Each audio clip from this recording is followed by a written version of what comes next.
Hello everyone, मेरा नाम खुशी गर्ग।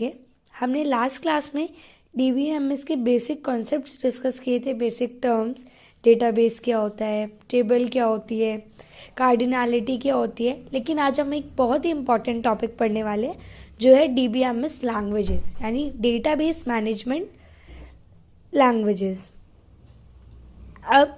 अब इसमें हम स्टार्ट करते हैं। देखिए, डेटाबेस लैंग्वेजेस जो होती है वो यूज़ करते हैं हम लोग रीड करने के लिए, अपडेट करने के लिए और स्टोर करने के लिए अपने डेटा को डेटाबेस में।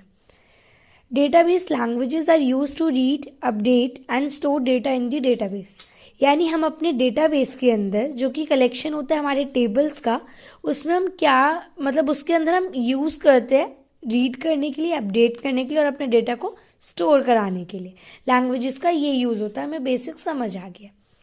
अब हम इसमें एक एक करके लैंग्वेजेस डिस्कस करेंगे। बेसिक 4 लैंग्वेजेस होती है हमारी। फर्स्ट होती है डेटा डेफिनेशन लैंग्वेज, जिसको हम डीडीएल बोलते हैं शॉर्ट में। नेक्स्ट होती है डीएमएल, जिसको हम डेटा डेफिनेशन लैंग्वेज बोलते हैं। देन हमारी डीसीएल होती है, जिसको डेटा कंट्रोल लैंग्वेज बोलते हैं। टीसीएल ट्रांजैक्शन कंट्रोल लैंग्वेज, और इसके अंदर कुछ कमांड्स हैं जो हमें बहुत इंपॉर्टेंट है बोर्ड पॉइंट ऑफ व्यू से, तो ये पता होनी चाहिए। जैसे क्रिएट है डीडीएल का पार्ट, ऑल्टर है, ड्रॉप है, ट्रंकेट है। डीएमएल का पार्ट हो गया हमारा select, insert, update and delete. और डीसीएल का हमारा पार्ट है ग्रांट, रिवोक। टीसीएल का हमारा पार्ट है रोल बैक और कमिट। अब हम एक एक करके इनको डिस्कस करते हैं। डीडीएल क्या होता है, इसकी पहले तो हम फुल फॉर्म जानते हैं कि ये होता है डेटा डेफिनेशन लैंग्वेज। अब इसका यूज़ क्या होता है ये भी बहुत ज़रूरी है। इसका यूज़ होता है टेबल्स को क्रिएट करने के लिए, कॉन्स्टेंट्स को क्रिएट करने के लिए, इन सब के लिए इसका यूज़ होता है। हम आगे वाली क्लासेस में कॉन्स्टेंट्स भी डिस्कस करेंगे। इसमें हम मैं पूरी सीरीज़ ही बना दूंगी जिसमें हम एसक्यूएल से रिलेटेड सारे टॉपिक्स कवर करेंगे, जिसमें ताकि आपको एसक्यूएल जो होगा वो क्लियर हो जाएगा। अब हमें ये तो समझ आ गया कि डेटा को डिफाइन करने के लिए, यानी कि अब डेटा डिफाइन कैसे होगा, टेबल्स क्रिएट करके, कॉन्स्टेंट्स क्रिएट करके। उसके लिए हमें कौन सी लैंग्वेज यूज़ करनी होगी, डीडीएल यूज़ करनी होगी। अब इसके अंदर कमांड्स है।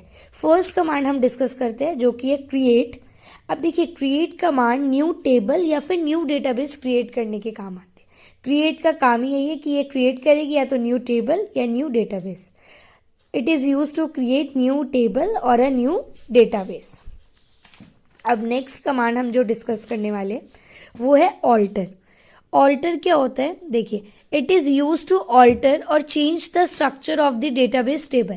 यानी कि इसमें हम चेंजेस करते हैं, हम इसमें ऑल्टर करते हैं या फिर चेंज करते हैं हमारे स्ट्रक्चर को, किसमें, डेटाबेस टेबल में। अब अगली कमांड होती है drop. It is use to delete a table views from the database. ये हम यूज़ करते हैं डिलीट करने के लिए हमारी टेबल को या फिर हमारे व्यूज़ को डेटाबेस से। अब ट्रंकेट क्या होता है, ट्रंकेट होता है it is use to delete records और data from the table.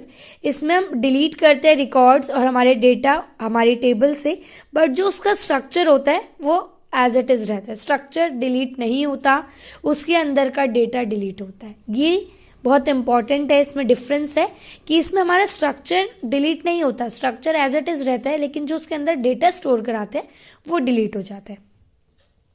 I hope आप लोगों को डीडीएल क्लियर होगा।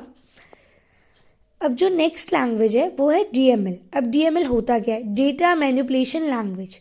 अब हमने डीडीएल पढ़ा, डेटा को डिफाइन करने के काम आता है। डीएमएल हमारा यूज होता है डेटा को मैनिपुलेट करने के लिए। It is use to manipulate the data in the database, data को मैनिपुलेट करने के लिए।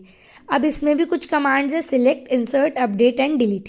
अब एक एक करके हम सारी कमांड्स को समझते हैं। सिलेक्ट कमांड किस लिए यूज होती है, it is use to retrieve और access data from the database table. इसमें हम अपनी रिट्रीव करते हैं या फिर एक्सेस करते हैं अपने डेटा को डेटाबेस टेबल से। सिलेक्ट इसलिए यूज होती है। इंसर्ट, ये तो नाम से खैर हमें पता चल रहा है कि it is use to insert records into the table. इसकी हेल्प से हम लोग रिकॉर्ड्स इंसर्ट करते हैं हमारी टेबल के अंदर। अपडेट क्या होता है, it is use to change. ये बहुत इंपॉर्टेंट है। अपडेट मतलब जो डेटा हमारा ऑलरेडी एग्जिस्ट करता है उसको हम या तो चेंज करते हैं उसमें या उसमें कुछ अपडेट करते हैं, वो हमारा अपडेट कमांड होती है। अब डिलीट क्या होता है? It is use to delete one. इससे या तो हम एक या फिर सारे एग्जिस्टिंग रिकॉर्ड्स को एक टेबल से डिलीट कर सकते हैं। It is use to delete one और all the existing records from the table. या तो एक रिकॉर्ड डिलीट करेंगे हम या फिर सारे रिकॉर्ड्स डिलीट कर सकते हैं टेबल से। और हमने लास्ट क्लास में पढ़ा था यहाँ पे रिकॉर्ड्स का मतलब, यहाँ पे हम लोग रिकॉर्ड्स में बात कर रहे हैं अपनी रोज़ की, जिनको हम टपल्स भी बोलते हैं। अब हम अगली लैंग्वेज जो डिस्कस करने वाले हैं वो है हमारी DCL। DCL में डेटा कंट्रोल लैंग्वेज होती है। It is use to access the stored और सेव डेटा। अब DCL क्या करती है? सिर्फ एक्सेस करती है हमारे स्टोर्ड और सेव डेटा को। अब इसमें क्या होता है? इसमें दो कमांड्स होती हैं, ग्रांट और रिवोक। ग्रांट में हम यूज़र को परमिशन देते हैं और रिवोक में हम यूज़र से वो परमिशन वापस ले लेते हैं। ग्रांट में to grant access to the user and revoke to revoke access from the user. यानी ग्रांट में हम परमिशन दे रहे हैं और रिवोक में परमिशन वापस ले रहे हैं। अब जो हमारी लास्ट लैंग्वेज है वो है ट्रांजैक्शन कंट्रोल लैंग्वेज, जिसको हम शॉर्ट में बोलते हैं TCL।